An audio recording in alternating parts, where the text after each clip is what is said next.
Welcome to the Panic Room, where we talk about all things panic-inducing.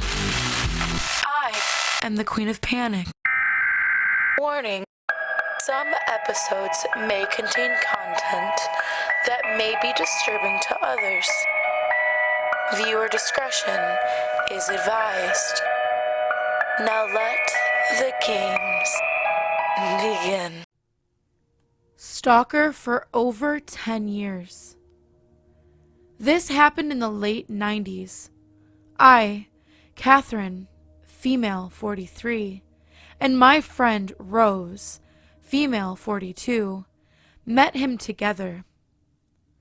My stalker was a guy Rose and I met on the bus one day, coming home from my volunteer work after school, as a candy striper at the local hospital. We were on the bus going home, laughing and talking, and this guy just randomly sits by us and starts talking. He tells us his name and we laugh, thinking he said his name was Gay. Yeah, stupid teenage girls. He corrected us and said his name was Jay. We talked a bit more and innocently gave him our names, and he asked for my number, but I said no. He was like 7 years older, and kind of strange the more we talked to him. He got annoyed, but whatever, right? So we thought that was that. A few days, maybe a week later, me and the same friend run into Jay while switching buses downtown. I was going to her house like I did a few times a week. When we run into him, he asked for me to hang out and watch him play hockey that night. I said no. I was going to my friends. He got weirdly annoyed and kept trying and begging me, telling me how much fun it would be and trying to get me away from my friend. He really didn't want her to come to this hockey game either. Just wanted it to be us. So weird. Our bus finally came and we got out of there fast.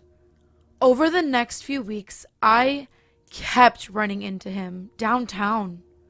It was like he knew my schedule. And every time I tried to be nice, but get away as fast as I could, and every time he would get annoyed because I wouldn't hang out. A few weeks passed and I'm at school and in walks Jay.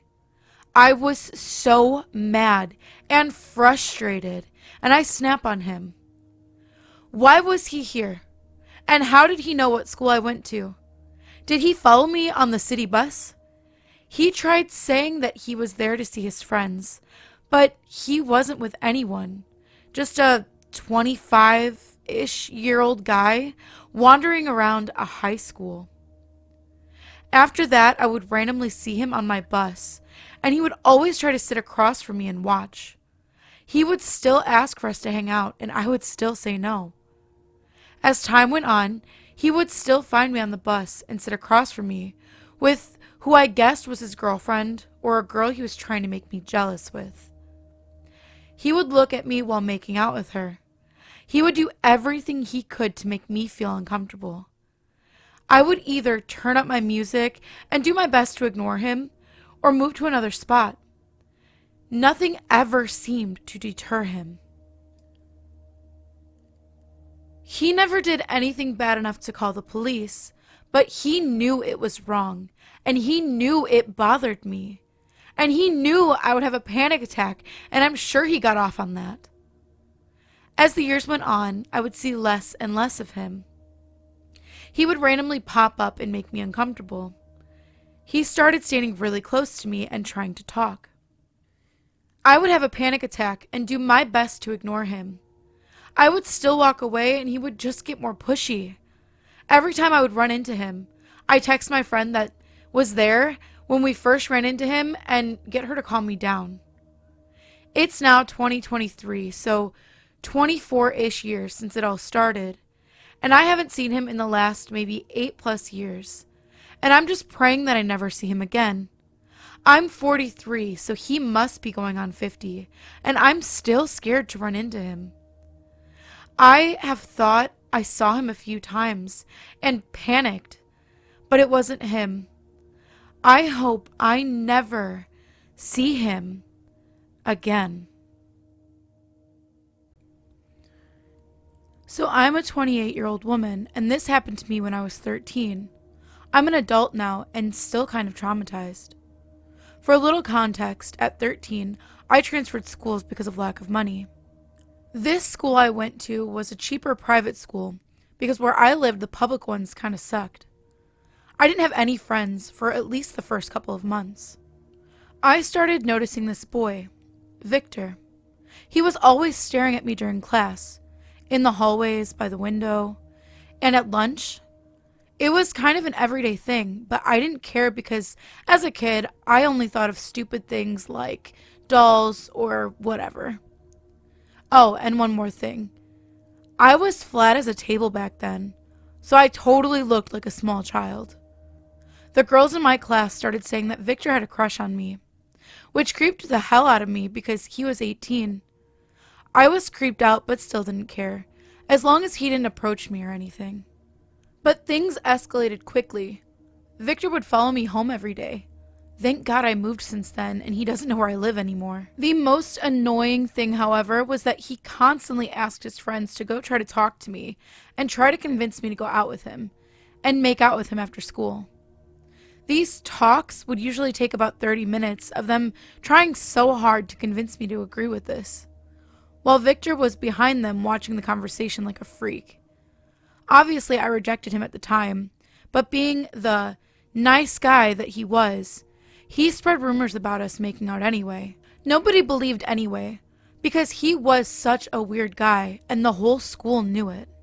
The final straw was when our school had a trip to a book fair. I was super excited.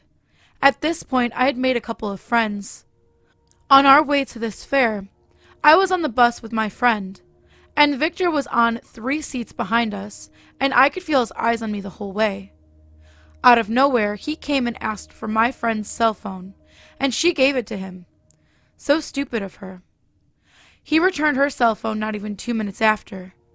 She checked the cell phone and showed me he had taken a bunch of photos of me. I guess this was his way of saying that he had already done this at some point. She got so pissed and went to go talk to him. When she returned, she said the creepiest thing I've heard in my life. She said this with a very scared face.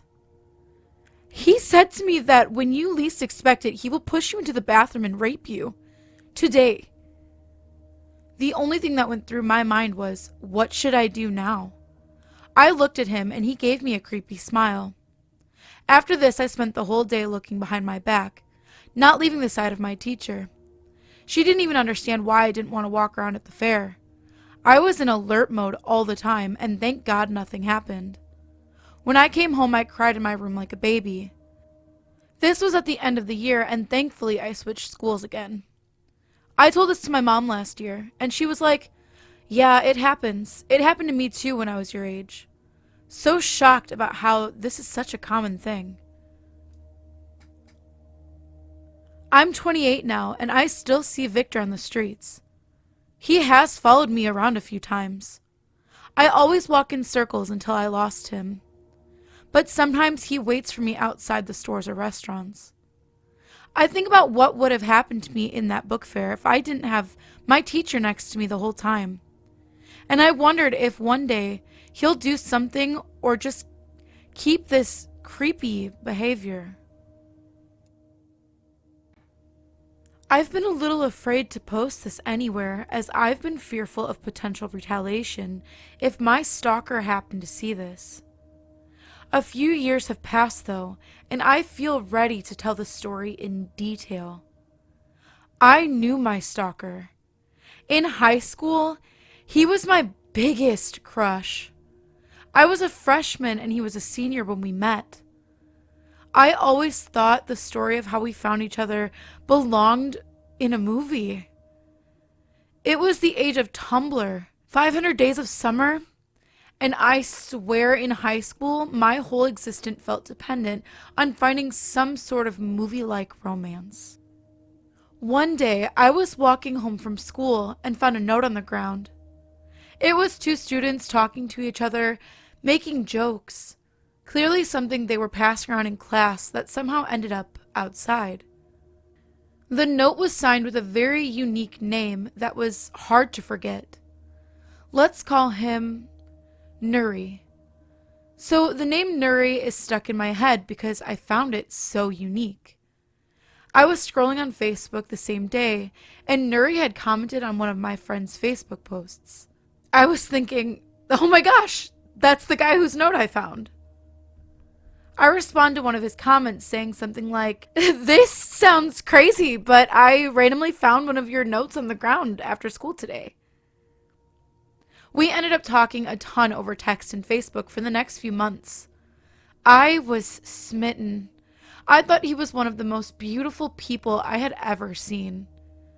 We texted like we were boyfriend and girlfriend, but after waiting months to even bring up meeting each other, the idea felt so scary and awkward. We would do cute things like hide notes for each other around the school. He'd leave me comics in a hidden spot in the library, leave me Sour Patch Kids, my favorite candy, etc. We did eventually meet, but it ended in me being sent home by the cops. I snuck out with a friend one night to meet him on a beach, and since it was past curfew, the cops found us and sent us home. I was grounded for months. That was the end of it. Fast forward to a few years ago, I had left our hometown for school and was working at a restaurant downtown in a big-ish city while I finished my courses.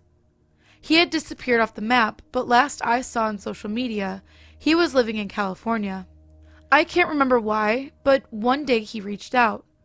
We were catching up on social media and laughing at all of our puppy love antics from back in the day. Everything seemed normal. One day at work, I took a break and checked my phone, and saw I had 15 messages from him. He was sending me music, saying random things, like old expressions I used to use in high school. Then he was begging me to answer back since it had been a little since I responded. Again, I was working. It was enough of a sudden influx in messages that I was thrown off. I stopped responding to him from pretty much that day forward.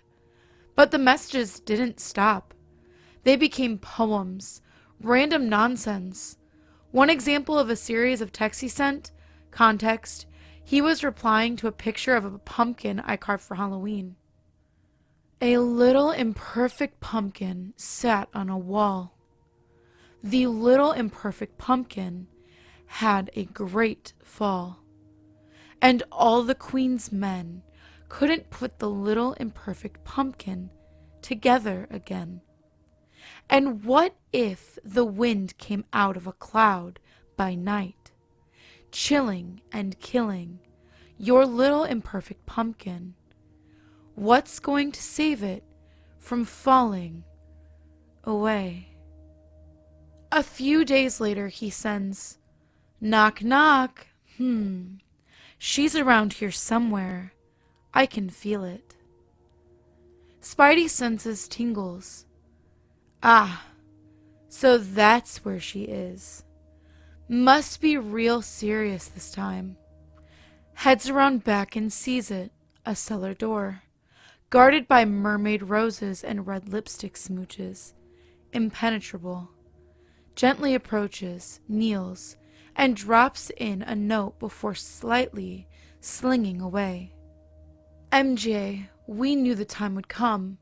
I'm just about finishing the fight at home, and sense a much bigger threat creeping around the corner. I can only fight so many bad guys alone. Magic, my name. You're my only hope. Just give me a sign. I'll know how to read it. Your friendly, out-of-this-world, neighborhood, Spider-Man." Another example. Contact light. "Capcom, do you read me? Mission Control, are you there?" Radio silence. This is your captain speaking. I've awakened from cryosleep to code a super red warning. The star's gravity field propelled my ship into orbit impossible to escape.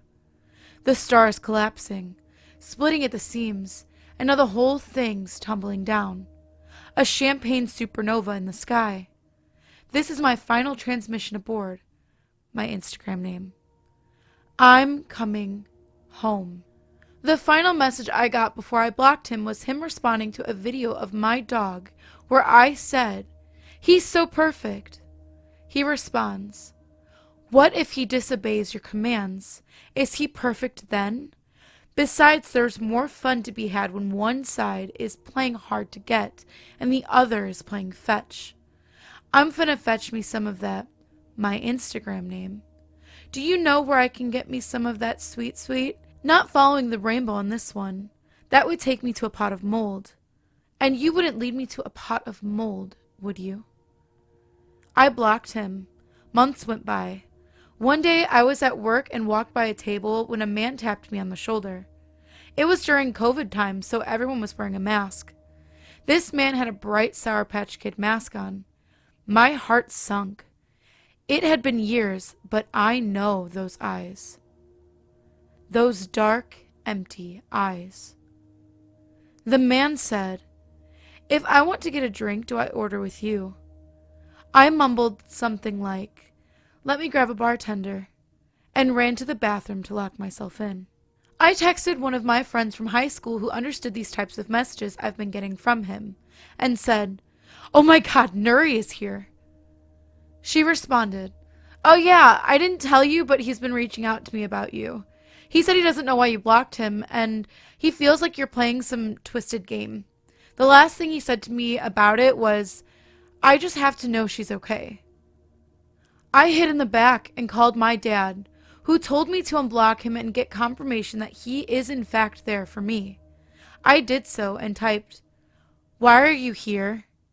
He said, "I'm just following the rainbow." I ran outside to get fresh air and he followed me out and tried to talk to me and followed me back in when I ran away.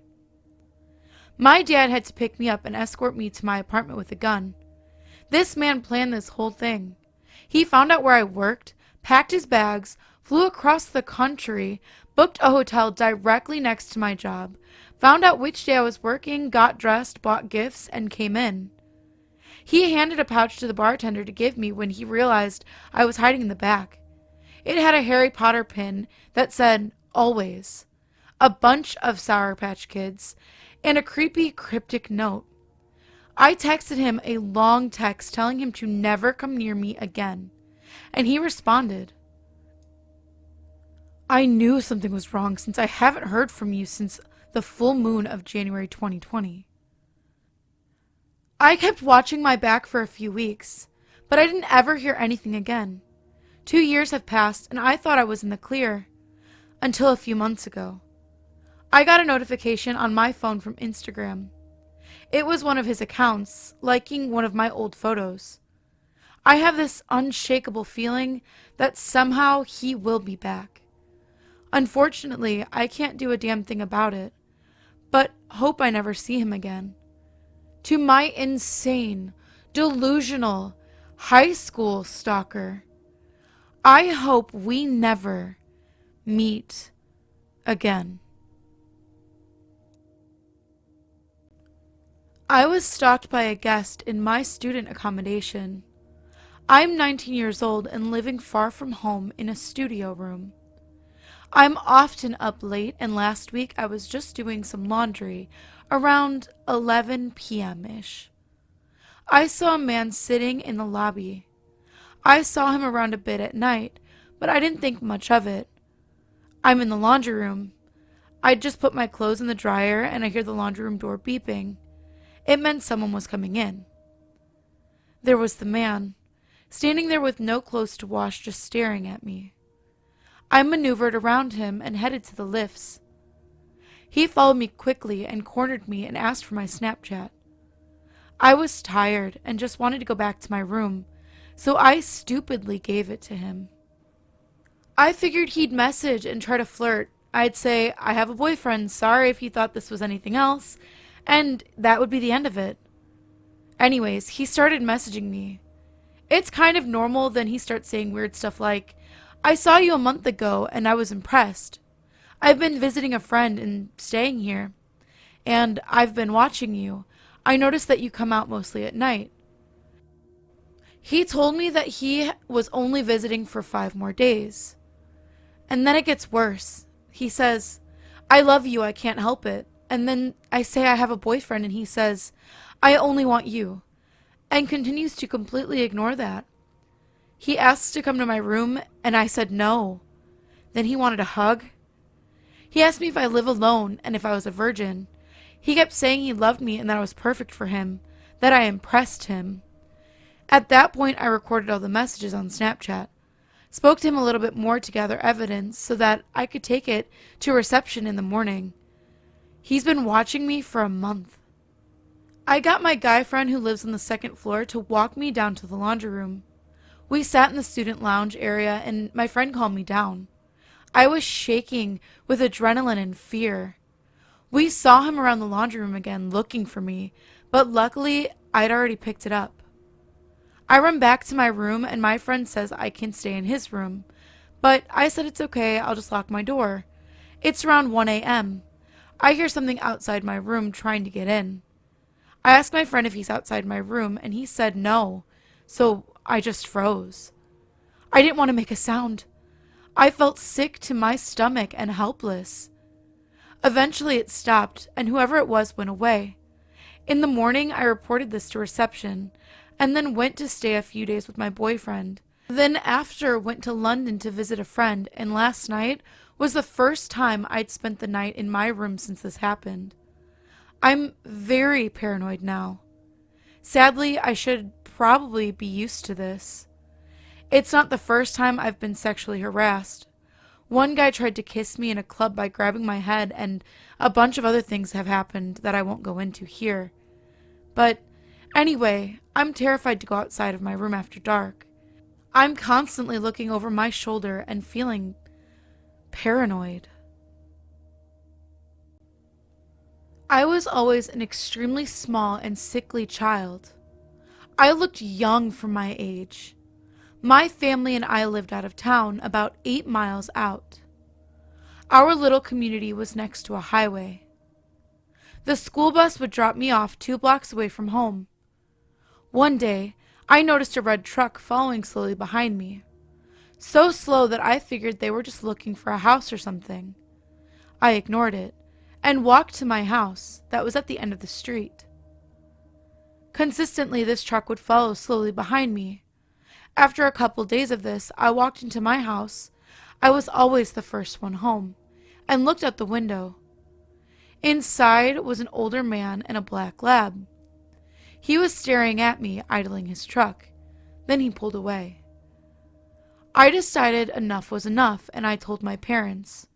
Of course, my sister was quick to jump in and say that I was lying. I had a habit of telling stories. But my mom thankfully believed me. She drove me to the bus stop the next morning. The red truck was there, across the street at the gas station, pointing towards the bus. I got on the bus, and my mom decided to drive around the truck. She described the scene. The man was disheveled and dirty, hunched over in his seat, just staring at the bus. His license plates were caked in mud, so she couldn't make them out. It freaked her out so much she called the police and the school. I went to school and was quickly pulled into the office. The man had been spotted at the school, waiting in his truck. That day I rode the bus home. This time the truck was parked alongside the street. I would have to walk past this man's driver's side door to get home. I debated, considering running for it. Apparently this man was getting desperate now that he was spotted. A police car showed up and I talked to the policeman. They went to go talk to the man. He quickly pulled away from the curb and took off down the highway. Never saw him again, and I don't believe he was ever caught. Because of this experience, I'm extremely guarded and paranoid with my own daughter, and her soon-to-be sibling. The world is a terrifying place these days, and children go missing so easily. I don't like to think about if I had been grabbed. I wouldn't be here typing this. My kids wouldn't exist. I was lucky. Many children are not. So, stranger with ill intentions, let's not meet.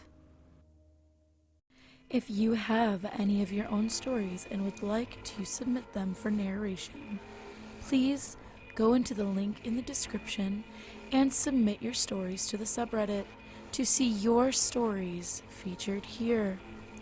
And as always, thank you for visiting the Panic Room. You have successfully made it to the next portion of your tour. Please stay tuned for your next prompt. Click the like button and subscribe to receive notifications for when the next portion of your tour is ready to join. Thank you for watching. Don't let the panic drown you.